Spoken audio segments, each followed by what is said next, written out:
Eccoci in diretta con questa edizione straordinaria, vi terremo compagnia fino al telegiornale del Veneto. Ricordo 488 i contagiati in Veneto, siamo in attesa del report del pomeriggio per quanto riguarda l'emergenza coronavirus. Una notizia di cronaca che purtroppo riguarda gli sciacalli del coronavirus. Gel per mani del valore di 2,99 € venduto sul web a 50 €. A scoprire quella che viene definita una grave azione di sciacallaggio è stato l'ufficio marketing di Tigotà, catena che gestisce oltre 600 punti vendita e commercializza prodotti per l'igiene della persona. Nei negozi i disinfettanti sono praticamente esauriti per effetto del coronavirus e l'annuncio si riferisce proprio a uno di questi prodotti. Sulle piattaforme di vendita online, comunica Tigotà, ci sono soggetti che, approfittando della paura dell'infezione, vendono la confezione dell'igienizzante quando è da 300.000 millilitri al prezzo di 50 €. La Tigotà ha segnalato il caso alla Guardia di Finanza e alla Procura di Padova. Questa notizia viene da Padova. Un altro fronte è proprio questo, quello che in caso di emergenze come queste, abbiamo visto già su Vaia, automaticamente da una parte le fake news, dall'altra lo sciacallaggio. È sempre stato così. È sempre stato così, cioè ci sono dei pescecani, questi pescecani o hanno buon temponi tutto sommato innocui da un certo punto di vista in rete, e però ci sono i pescecani con i denti, in questo caso non proprio innocui, e dove ancora una volta le principali vittime di creduloneria sono però gli anziani. Ecco, sempre la parte più fragile, più debole, più esposta quindi a queste baggianate, e credo siano quelle le vittime più sensibili ancora una volta, anche su questo piano. Tornando all'aspetto sociologico, la società che sta cambiando o comunque che avrà delle ripercussioni, o come sta gestendo la società a questo momento, in questi giorni, come sappiamo in queste settimane c'è stata anche la impossibilità per tanti fedeli di accostarsi alle messe, all'Eucaristia, perché appunto le messe sono a porte chiuse. I vescovi hanno invitato i fedeli a fare della preghiera in casa, come dire, a darsi un momento di riflessione. Anche questo è una cosa che si è già vista in passato? Beh, sinceramente questa no. Perché una volta si andava in chiesa per pregare contro queste epidemie. Esatto, la chiesa aveva una funzione rassicurante, quindi l'incontro. Credo che anche per chi non è credente comunque sia una grande occasione di, se non di spiritualità ovviamente, ma anche di socialità. E ancora una volta soprattutto per la popolazione della fascia più anziana, eccetera, eccetera. Per cui anche questo credo gravi da un punto di vista psicologico su questa parte di popolazione che tutto sommato è ormai un quarto della popolazione veneta è fatto di anziani, quindi non è un peso piccolo, è una fetta è crescente. E alla fin fine quello che rimarrà comunque, la lezione che rimarrà comunque è che noi stiamo andando, coronavirus o nuovo qualcos'altro, noi stiamo andando incontro a una popolazione che invecchiando si presenta sempre più fragile, bisognosa, anche dal punto di vista assistenziale, dal punto di vista sanitario, dal punto di vista medico, dal punto di vista farmacologico, e con sempre minori risorse di tipo familiare. Ha ragione secondo lei il grande medievalista storico Franco Cardini, che in questi giorni ha detto appunto questa novità del fatto che non accedere alla Chiesa non si era mai visto, perché in tempi, nel passato, la Chiesa era appunto l'elemento rassicurante. Con queste soluzioni, anche se obbligatorie, evidentemente si sta perdendo anche il senso del sacro. Io sono un ammiratore di Cardini, per cui certamente ricordo, ormai si è persa della cultura contadina veneta, il discorso delle erogazioni. Allora, nel discorso delle erogazioni, che si dicevano in latino, credo che poi i contadini all'epoca sapessero grosso modo cosa il significato, ma si diceva che si invocava il Signore contro le tre grandi maledizioni, che erano appunto la peste, ma per peste si intendeva nell'italiano di allora qualsiasi così, epidemia, la guerra e la fame. Ecco, credo che siamo nel 2020, marzo del 2020, rimangono ancora quelle, noi pensavamo di averle allontanate, questi tre oggetti di erogazioni rimangono ancora, purtroppo ci fanno compagnia. L'ultima domanda, poi le lascio libero e vedremo il servizio proprio sulla possibilità che ancora una volta Antena 3 e Rete Veneta danno ai fedeli di poter assistere alla messa con il patriarca Moraglia domenica, lo vedremo fra poco. Lo ha detto un po' prima, ma per chiudere, coronavirus o non coronavirus ci lascia una lezione sugli anziani. Come bisogna ripensare gli anziani da qui in poi? Bisogna pensare che appunto siamo una società con sempre più anziani e con sempre più anziani che vivono più a lungo, quindi i concetti sono due, non solo più anziani, ma anche più anziani che per fortuna sono più longevi.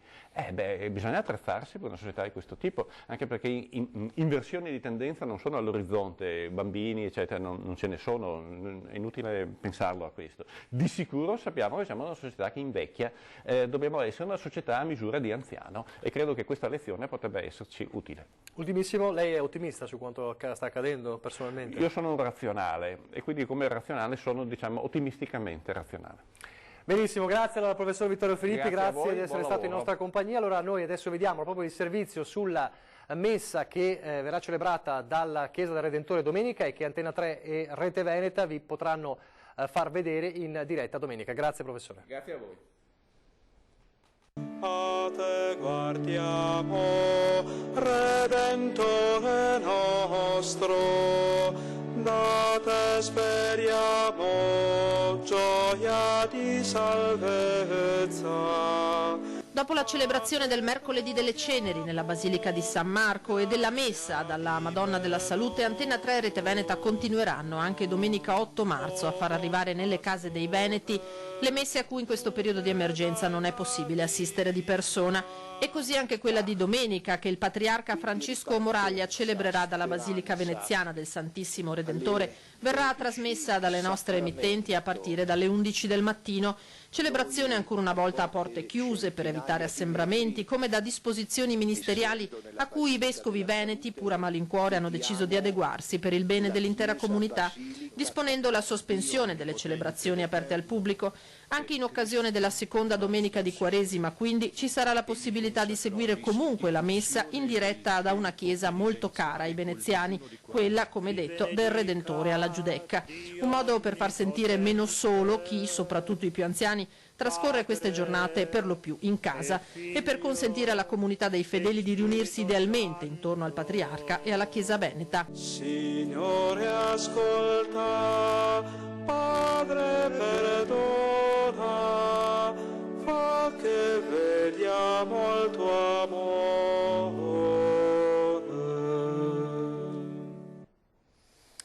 Questo dunque è il servizio importante che Antena 3 e Rete Veneta offrono a voi per domenica mattina. In attesa di collegarci con Marco Stabile dalla redazione di Trieste al telefono per farci capire la situazione in Friuli Venezia Giulia, vi leggo questa nota importante dell'ULSS 2 che riguarda le informazioni sulle visite e gli esami. Data appunto la particolare situazione legata all'epidemia di coronavirus e le disposizioni che invitano a rispettare le distanze di sicurezza, l'ULSS 2 invita tutta la popolazione a collaborare al contenimento della diffusione del virus anche con i seguenti comportamenti. Allora, prenotazioni, ricorrere il più possibile dove sono attivati ai servizi online disponibili nel sito aziendale www.auls2.veneto.it. Dall'home page servizi online e in subordine a quella telefonica per la prenotazione di visite ed esami.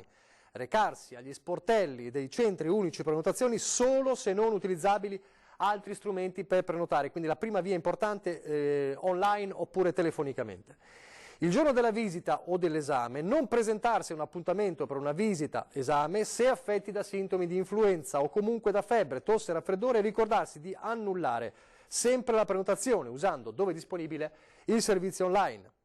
Per l'annullamento della prenotazione, date le esigenze di sanità pubblica, scrive l'ULSS, in via eccezionale e fino a nuova disposizione, chi per motivi di salute non si presenta a una visita prenotata non sarà soggetto, importante, non sarà soggetto al pagamento della prestazione anche se disdice entro le 24 ore e non entro le 72 ore come previsto dalla normativa.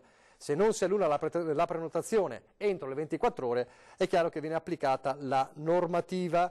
Questo è importante. Allora, se dovete annullare una prenotazione potete farlo entro le 24 ore e non pagherete dunque la sanzione, diciamo il pagamento della prestazione che invece era previsto per le 72 ore come anticipo. Questo è importante proprio per venire incontro alle esigenze di tanti che in questi giorni magari stanno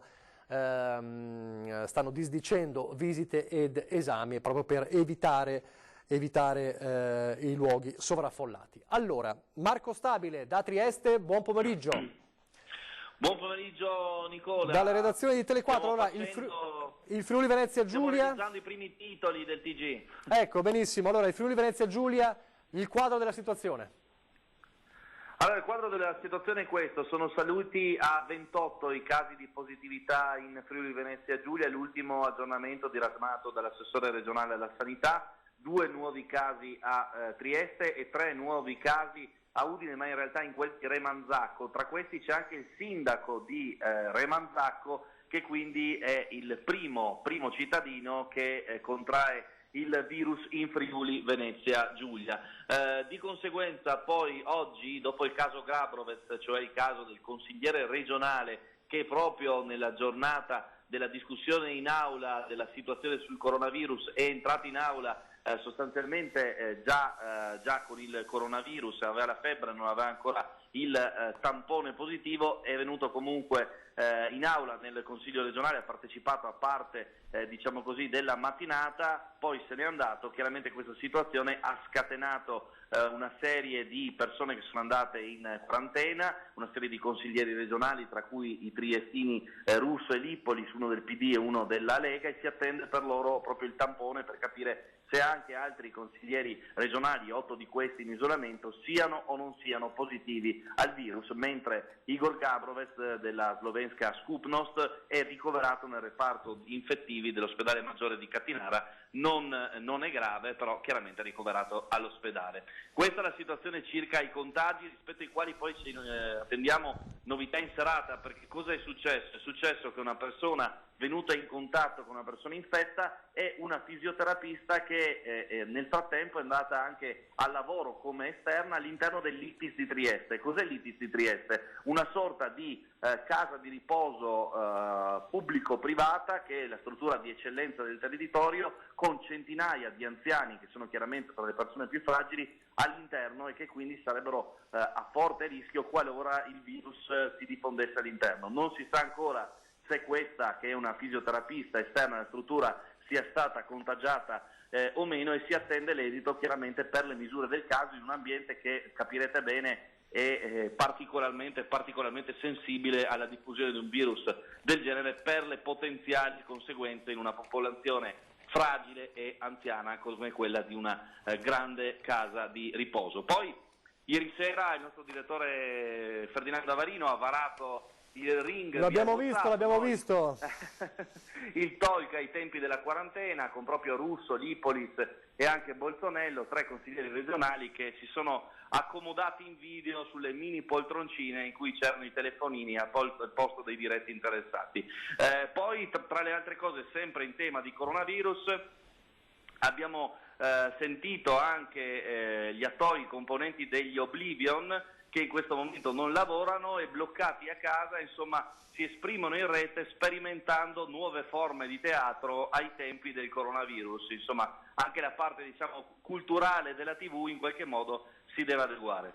Certo, sarà così probabilmente anche nelle prossime settimane. Insomma, qualcuno poi, lo dicevamo anche con il presidente del Teatro Stabile del Veneto qualche giorno fa, magari sicuramente farà un'opera teatrale su questa situazione più avanti, quando Nicola, c'è anche lo sport, tutto poi, sarà no? finito. Lo sport, sì, certo. Domani noi abbiamo una gara decisiva per la salvezza in Serie 1 della Pallacanestro Trieste Allianz contro Pistoia, in cui accederanno solo 20 giornalisti che dovranno stare a oltre 2 metri di distanza in una sorta di tribuna stampa, diciamo così, allargata, per evitare di venire in contatto tra di loro e a distanza dal campo. Sembra fantascienza, ma è realtà. È realtà, è davvero. Ad esempio mi viene in mente che domenica appunto riparte in questi giorni la Serie A di basket a porte chiuse. Per esempio Treviso sarà a Pesaro proprio a porte chiuse. È il destino dello sport delle prossime settimane. Grazie a Marco Stabile per questo aggiornamento dai nostri vicini del Friuli Venezia Giulia. Grazie, buon lavoro. Ciao, buon lavoro. Ciao. Grazie. Allora, in attesa di altri aggiornamenti, stiamo cercando di capire se avremo l'aggiornamento sulla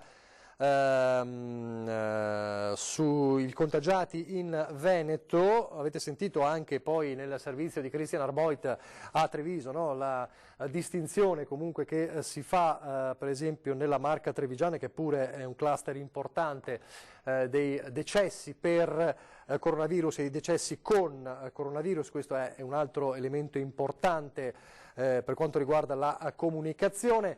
C'è un altro aspetto, virologi e scienziati che sono al lavoro per trovare il vaccino. La nostra redazione di Vicenza ha chiesto a un nutrizionista clinico, dottor Pierantonio Pavan dell'Ulsotto di Vicenza, se e come sia possibile in questo tempo o nel futuro rafforzare le nostre difese immunitarie. Allora sentiamo il nutrizionista raccolto dalla redazione di Vicenza in questi tempi di coronavirus. Dobbiamo essere molto chiari, noi non abbiamo dei cibi che ci consentono di evitare l'infezione del coronavirus. Il virus può essere preso e può avere un decorso molto diverso a seconda delle condizioni di nutrizione. Quindi è molto importante, ma non solo in occasione del coronavirus, avere un'alimentazione corretta, perché le nostre difese immunitarie saranno migliori. Se le difese immunitarie saranno migliori, il decorso dell'infezione potrà essere asintomatico o comunque lieve e non andare incontro a delle gravi complicanze. Noi conosciamo molto poco di questo virus e sappiamo che la maggior parte dei decessi avvengono in persone che hanno già altre patologie e che hanno altre problematiche. Però quello che possiamo raccomandare è: cerchiamo di mangiare bene, cerchiamo di evitare livelli elevati di stress, perché lo stress abbassa le difese immunitarie, cerchiamo di mangiare evitando cibi che deprimono l'immunità, per esempio l'alcol. L'alcol deprime il sistema immunitario e rende più facili le complicanze. Cerchiamo di evitare cibi come zuccheri raffinati che aumentano il livello di infiammazione del corpo, e cerchiamo invece di mangiare frutta, verdura, cibi integrali.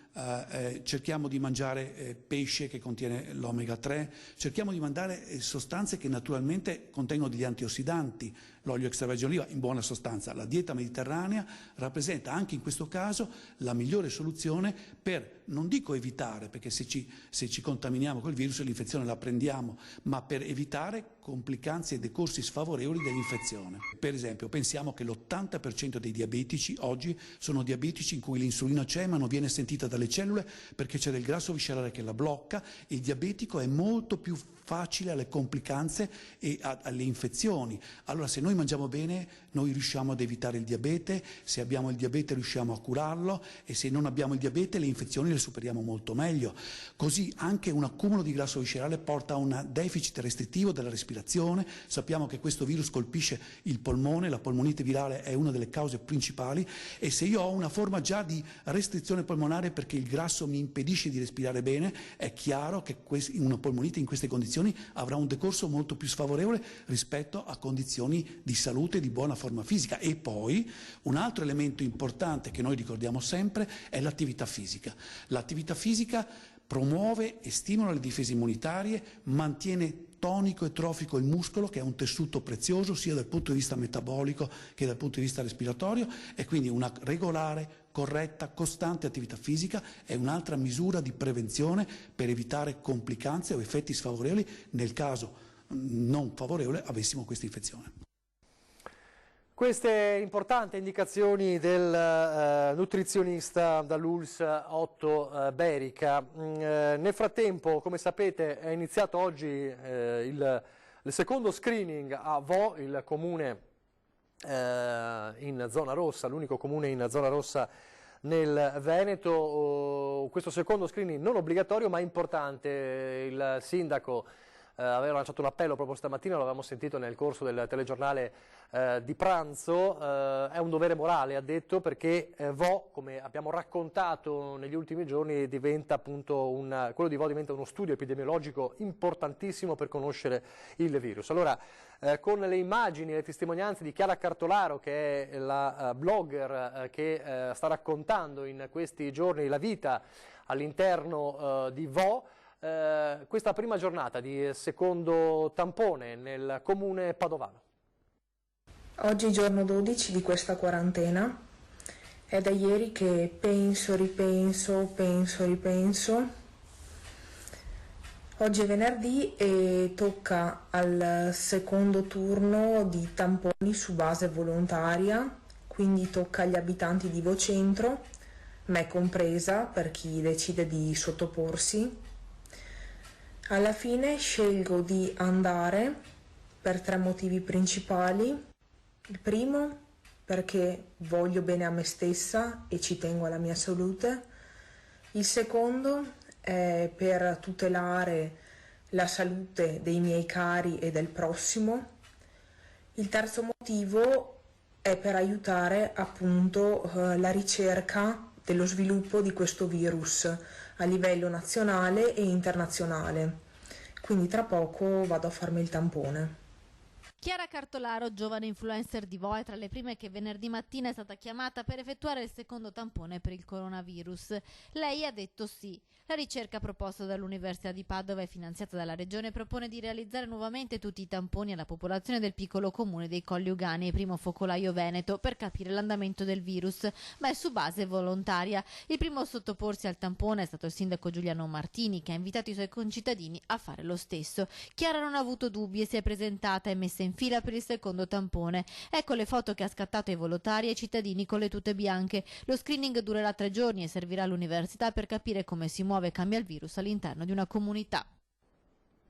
Nel frattempo c'è un aggiornamento in attesa dell'aggiornamento sui contagiati in Veneto, un aggiornamento sugli operatori sanitari in generale appunto in isolamento. Che diventano 732, ovviamente si parla di medici e infermieri, ma questo dà ancora una volta il dato importante di quello che si diceva prima, un po' anche l'appello al governo del governatore Zaia di consentire a coloro, medici e operatori sanitari, infermieri negativi al tampone, di tornare in corsia, anche se la proposta di Zaia non trova l'accordo della funzione pubblica della CGIL del Veneto. C'è stato un comunicato in queste ore abbastanza forte di Ivan Bernini, che è referente funzione pubblica per la CGIL del Veneto, che parla di follia, dice o si rema insieme per affrontare l'emergenza o diversamente salta tutto. Siamo i primi a essere preoccupati sui riflessi che la diffusione del virus sta avendo nelle strutture sociosanitarie, dice Bernini della CGIL. La follia non è lasciare a casa i lavoratori ai quali è stato fatto il tampone per esposizione diretta ai pazienti portatori di virus, perché così c'è il rischio di chiudere i reparti. La follia, dice la CGIL, sta nel chiedere ai lavoratori in quarantena di rimettersi a disposizione volontariamente per rientrare al lavoro in assenza di sintomi. Lo avete sentito però anche Zaia, l'ha detto a microfono, sono gli stessi medici che dicono in molti casi fateci tornare a lavorare, siamo negativi al tampone. È uno scontro appunto abbastanza forte, ma l'appello la via della Regione sarebbe appunto per questa soluzione, deve avere ovviamente l'accordo con il governo. A proposito di governo, ci sono i fondi, abbiamo detto, c'è il piano del governo per l'altro aspetto, l'aspetto economico gravissimo, che sta colpendo l'Italia, ma soprattutto Lombardia, Veneto ed Emilia Romagna, il Veneto in particolare, e non solo dal punto di vista del turismo. Intanto oggi c'è stato un altro incontro importante della Regione, dell'assessore all'attività produttive Roberto Marcato con le banche. Sentiamo com'è andata. La peculiarità di questa crisi rispetto a tutte le altre crisi che l'Italia ha vissuto, pensiamo a quella ultima che è arrivata dall'America con il crollo di Lehman Brothers, cioè questa ha una velocità di propagazione che non si era mai vista. Cioè noi abbiamo già oggi i ristoranti che vedono meno 70, 80, 90% di affluenza. Non eravamo abituati a questo. Una crisi che in pochissimo tempo ha messo in ginocchio le imprese venete e che va affrontata con misure altrettanto veloci. Per questo la Regione ha incontrato i maggiori istituti di credito. Le banche chiedono alla Regione la possibilità di aumentare le garanzie per aumentare a loro volta il credito presso le imprese. Noi che abbiamo già fatto nel 2019 la sezione speciale della Regione Veneto siamo in grado di dare questa risposta, quindi aumenteremo le garanzie pubbliche presso le banche in modo tale che loro poi siano più forti nel fare credito alle nostre imprese. 2 le richieste effettuate dalle banche a partire da più garanzie della Regione che sono state date. E per quanto riguarda l'aspetto economico e finanziario, la zona rossa sia tutto il Veneto, cioè non ci sia distinzione fra zona rossa, che per il Veneto sappiamo riguarda solo un comune, e il resto del Veneto, quindi estensione a tutta la regione, in modo tale che loro possano applicare la normativa prevista dal governo in maniera estesa a tutte le aziende che stanno soffrendo a causa del coronavirus. E poi è una richiesta questa fortissima che noi condividiamo assolutamente, che le aziende che fanno richiesta di moratoria per quanto riguarda i mutui, queste aziende non vengano poi penalizzate con un declassamento del rating previsto ad oggi a bocce ferme dalla Comunità Europea, quando fra un anno dovranno chiedere interventi bancari. Quindi allungando il periodo stabilito, richiesta da rivolgere all'Europa. L'Europa deve capire una cosa che è incontrovertibile. Oggi l'economia dell'Italia è trainata da 3 regioni, Emilia-Romagna, Lombardia e Veneto, che sono, guarda caso, le 3 regioni che oggi soffrono di più. Se crollano queste regioni, crolla l'Italia, e se crolla l'Italia, visto che il sistema europeo non è così granitico, si rischia un contagio a livello europeo. A proposito di questioni economiche e le ricadute, si parlava di un appuntamento a domani per definire se ci fosse la possibilità di realizzare, di far svolgere le finali di Coppa del Mondo di sci a Cortina, evidentemente a porte chiuse, chiamiamole così. C'era un appuntamento fissato per domani alle 9, ma c'è una nota di queste ore, un'agenzia ANSA, che dice niente gare a porte chiuse, saltano le finali di Coppa del Mondo di sci a Cortina. La Federazione Internazionale ha infatti bocciato la proposta italiana di far svolgere la manifestazione senza pubblico, chiedendo alla FISI di cancellare l'evento. La formalizzazione della rinuncia dovrà arrivare entro le 24 di oggi, lo comunica la stessa FISI in una nota. La stagione dello sci alpino si concluderà quindi con le gare di Kranichka Gora per quanto riguarda il calendario maschile e di Aare per il calendario femminile. Le finali non saranno né recuperate né spostate in altra sede. Questo è un brutto colpo evidentemente per Cortina. Restiamo in montagna, ma questa volta in altopiano di Asiago, perché vediamo un servizio della nostra redazione di Bassano.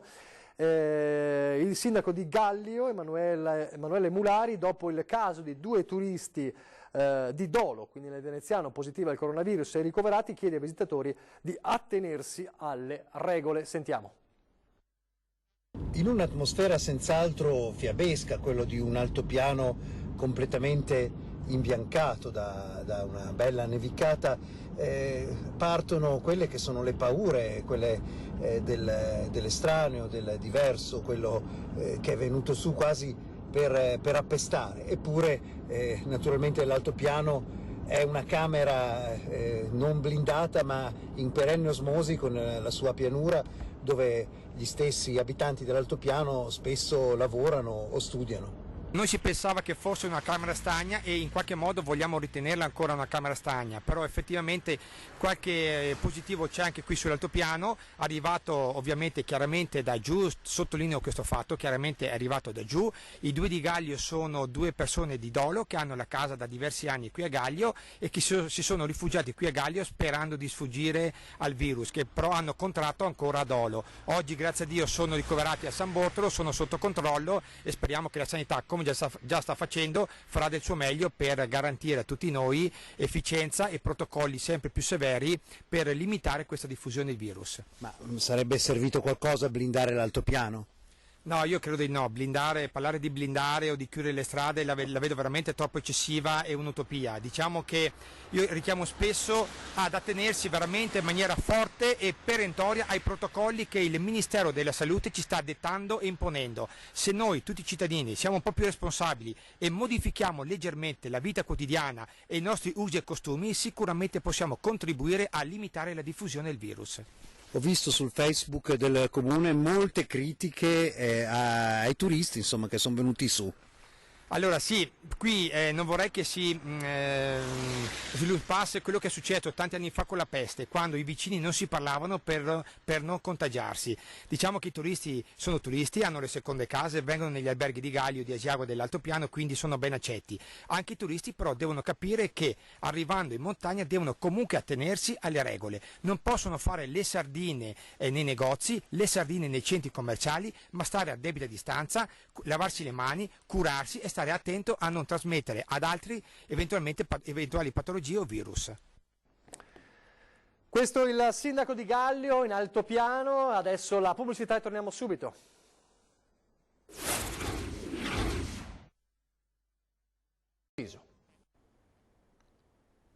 Rieccoci in diretta, vi terremo compagnia fino all'inizio del telegiornale del Veneto alle 18:30 circa.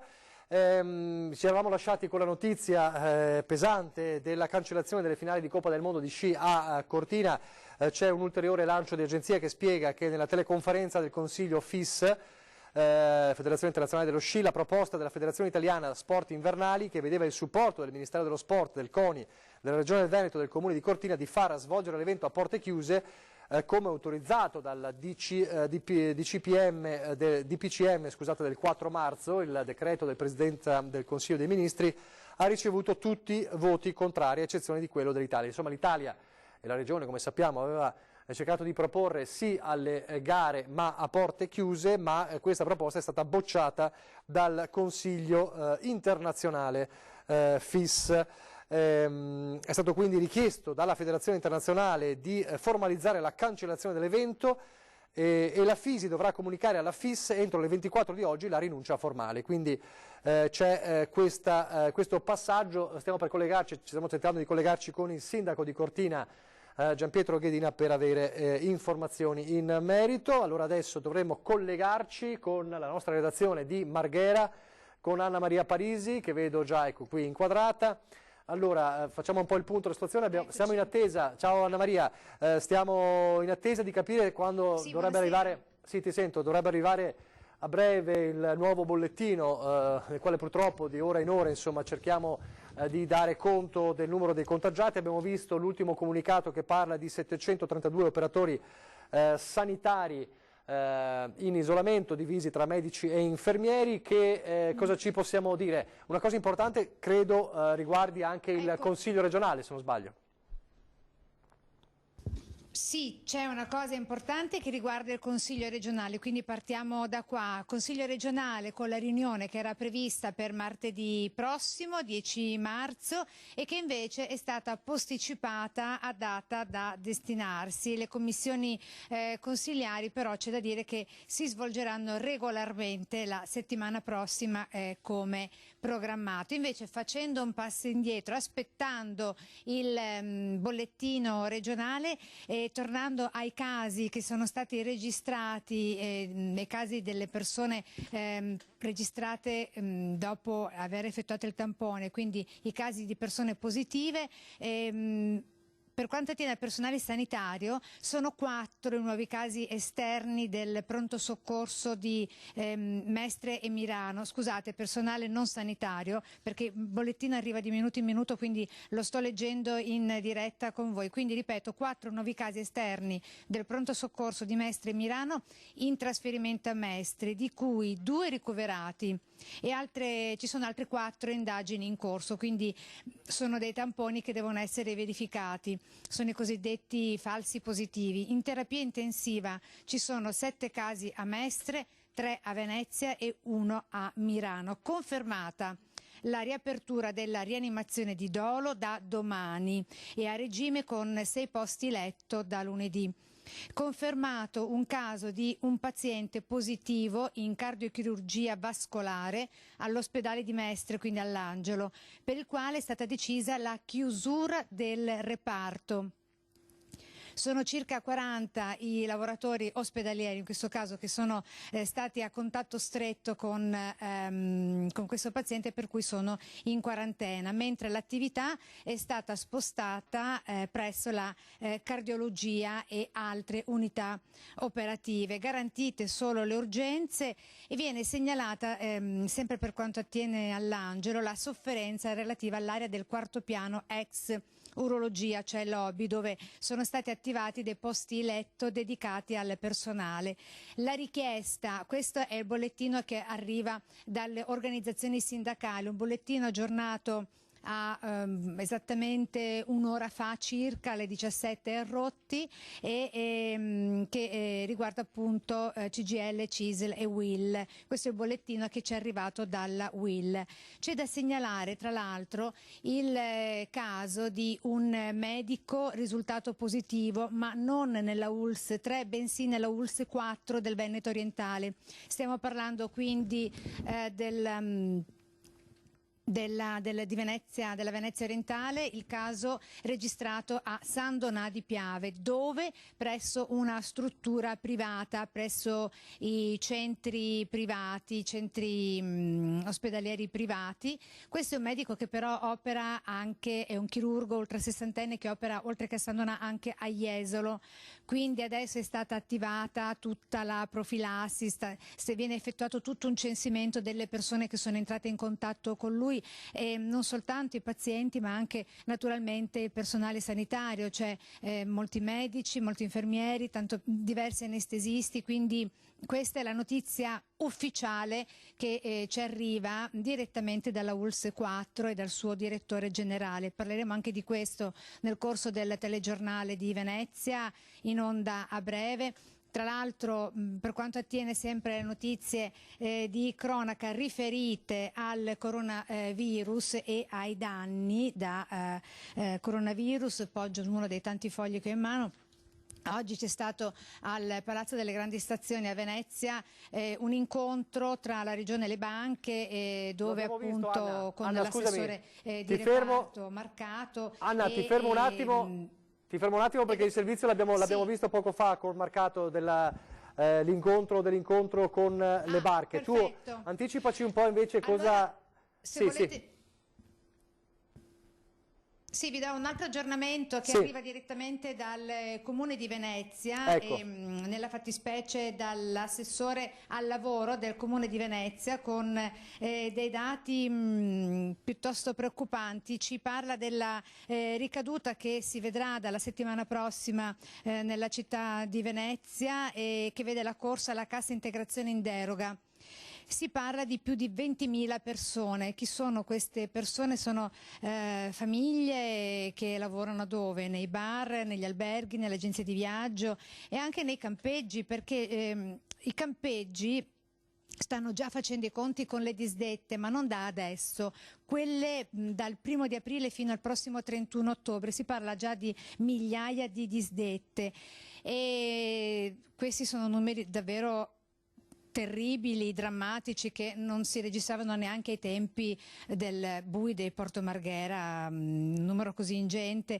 E poi si parla, a proposito purtroppo di numeri drammatici, di un albergo che si trova a ridosso proprio dell'aeroporto di Venezia, che in soli 2 giorni ha registrato 1900 disdette di camere. È un noto albergo, ripeto, che si trova a ridosso dell'aeroporto di Venezia, e domenica in questo albergo il sistema di prenotazione è andato letteralmente in tilt da quante disdette sono arrivate. Insomma, è una situazione davvero drammatica di cui cerchiamo di farci portavoce, ci faremo portavoce come sempre con tutte le nostre edizioni dei nostri telegiornali. Poi c'è anche la categoria dei tassisti che abbiamo sentito oggi con il loro portavoce, il presidente di una nota, la più grossa categoria di artigiani tassisti del veneziano, e ci dicono che, visti il numero molto ingente di voli cancellati all'aeroporto di Venezia ma anche in quello di Treviso, si registra una perdita di oltre il 70%, abbiamo il 70% in meno di chiamate. Pensate che il taxi costa a un tassista giornalmente dai 35 ai 40 euro e sono fortunati quei pochi tassisti, si parla di oltre di un parco macchine di 108 taxi qui nelle intersezioni dell'aeroporto di Venezia, in Piazzale Roma e anche nella zona della stazione dei treni di Mestre, che sono fortunati se riescono ad andare a pareggio, se no se riescono a fare anche una corsa pari a 8-10 euro e tanto, dicono, e anche di questo parleremo a breve. Benissimo, allora grazie Anna Maria, grazie per queste anticipazioni dalla redazione della Terra. Grazie a te, grazie a Ilaria Marchiori, ai tecnici Sandro Ponchio e Paolo Barbato. E allora vedremo poi il frutto del vostro lavoro nel telegiornale del Veneto in parte e anche del telegiornale di Venezia. Tornando invece a Treviso, torniamo a parlare del Tribunale degli Avvocati, la Camera Penale, insomma la situazione ai tempi del coronavirus e le ultime notizie nel servizio di Christian Arboit. Ecco il provvedimento tanto atteso che sta facendo il giro degli studi legali di Marca, con cui il presidente del Tribunale di Treviso, Antonello Fabbro, autorizza la sospensione delle udienze penali e civili non urgenti, una sospensione che però è condizionata all'idoneità delle aule e alla loro capacità di garantire le distanze di sicurezza. In realtà l'Ordine degli Avvocati aveva chiesto un rinvio tout court senza tante distinzioni, ma qui più che il singolo tribunale a muoversi dovrebbe essere il governo. Ci troviamo anche noi a navigare a vista di fronte a delle problematiche che meriterebbero una cabina di regia al vertice sicuramente più attenta di quella assolutamente assente che ci ha accompagnato in queste prime fasi. Mi auguro che venga posto fine a questo silenzio fragoroso che accompagna la presenza del Ministero della Giustizia in tutta questa situazione. Conferma l'astensione fino al 20 marzo la Camera Penale di Treviso, che riunisce 100 legali della Marca. In ballo non c'è solo la salute ma anche il diritto alla difesa. Se il processo diventa una farsa non è un processo.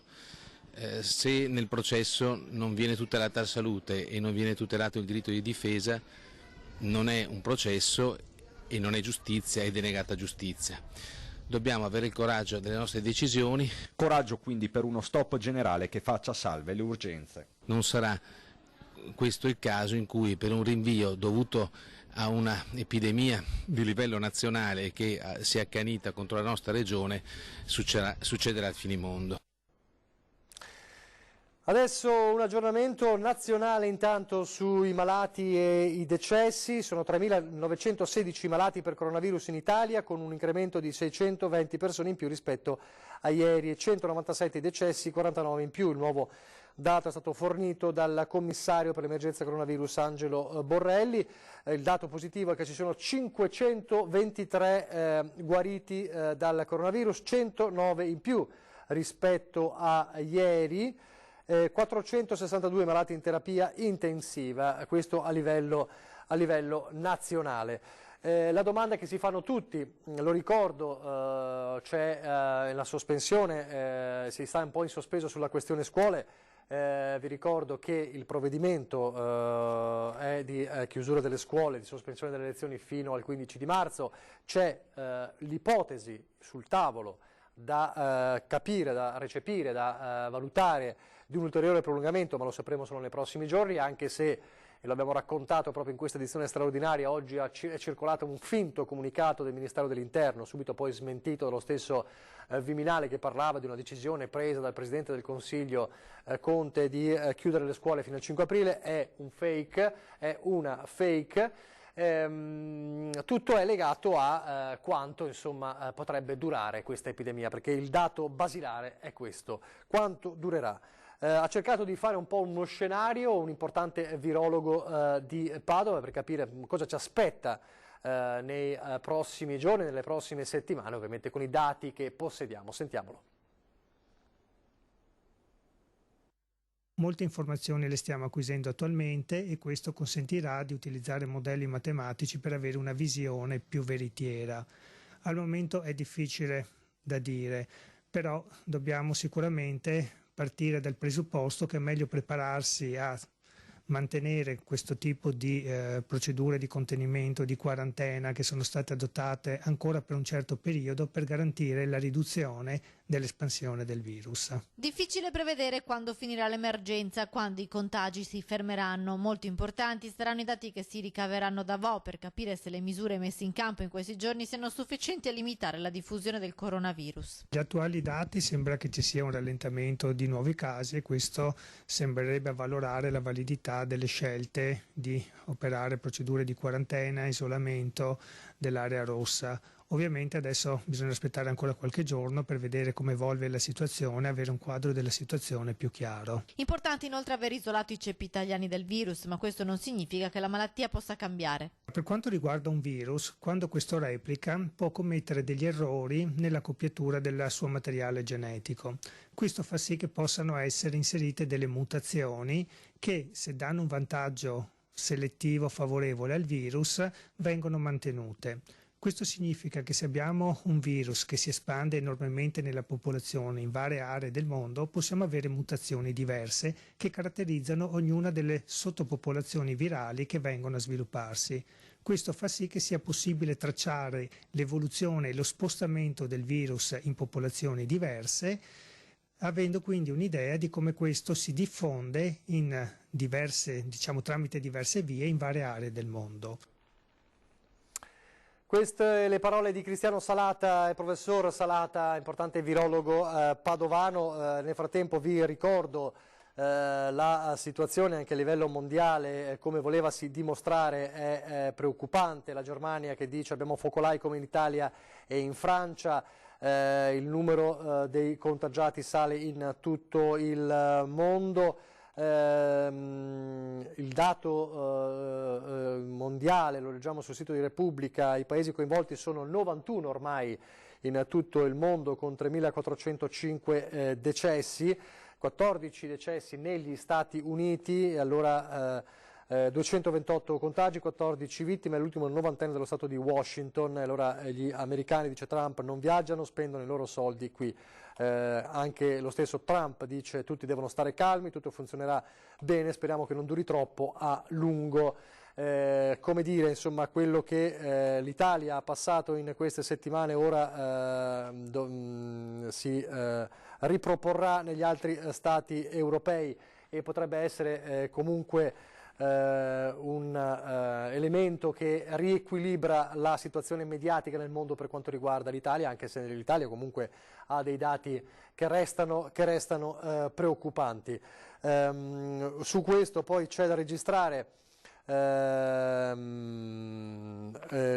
esortazione, insomma la nota del Presidente del Consiglio regionale del Veneto Ciambetti in merito al blocco delle mascherine dell'Unione Europea. Non ritengo scandalosa la decisione di Francia e Germania di bloccare le esportazioni di mascherine e materiali protettivi in altri stati dell'Unione Europea. Casomai queste scelte, dice Ciambetti, mostrano tutti i limiti e le ipocrisie dell'Unione Europea e sono la dimostrazione che il collante dell'Unione è tragicamente debole, mancando una unione politica vera, una visione comune condivisa del futuro. Viene meno, dice Ciambetti, quella solidarietà che spontaneamente dovrebbe spingere gli esseri umani a far fronte comune davanti ai pericoli comuni. Insomma, Ciambetti dice c'è questa ipocrisia dell'unità dell'Unione Europea e proprio in questo frangente, con la decisione di Francia e Germania di bloccare le esportazioni di mascherine, dimostra, fa cadere la maschera, se ci scusate il gioco di parole, di una Unione Europea che non è divisa e non è solidale tra paesi, insomma ognuno pensa per sé. Allora, quasi in chiusura però, un messaggio positivo è quello lanciato ieri da Red Canzian, lo storico bassista dei Pooh e cantautore italiano, che ha voluto lanciare un messaggio di speranza da Treviso un po' a tutti i fan, non solo suoi, ma insomma a tutti quanti i trevigiani e i veneti. Lo sentiamo cosa ha detto. Amici, il coronavirus sta sicuramente cambiando le nostre abitudini e la nostra vita, ma io credo che noi comunque dobbiamo reagire e non farci prendere dal panico. Non dobbiamo avere paura della paura. Siamo sommersi da informazioni molto spesso gonfiate, siamo sommersi da informazioni molto spesso sbagliate, le famose fake news. Vi faccio un esempio sulla mia città, Treviso, che sembrava ieri che dovesse diventare zona rossa. Non c'è niente di più sbagliato. Treviso è sotto controllo. sono stati diagnosticati 87 casi tra Treviso e provincia. Di questi 87, 25 sono all'ospedale di Cafoncello e solo uno di questi 25 è in terapia intensiva e grazie al cielo sta anche migliorando. Gli altri 62 sono a casa in una quarantena volontaria, quindi non c'è tutta questa gravità, tutta questa paura che cercano di metterci addosso. Noi dobbiamo reagire anche con l'ottimismo, reagire anche rischiando di dare la mano a qualcuno, perché io non voglio neanche creare questo muro con le persone che mi stanno intorno. Non credo che il problema sia tutto là, quindi reagiamo e soprattutto impariamo a sorridere e a uscire di casa, guardarci intorno. Adesso sta arrivando anche la bella stagione e la vita è là fuori.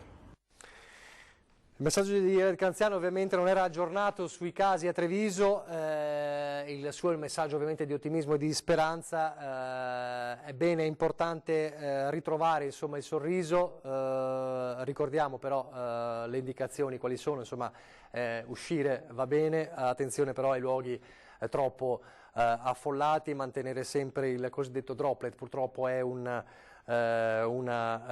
misura che a cui bisogna attenersi perché davvero in questo momento è fondamentale per contenere il contagio, ma resta di fondo il messaggio, insomma non perdiamo il sorriso di fronte a questa situazione.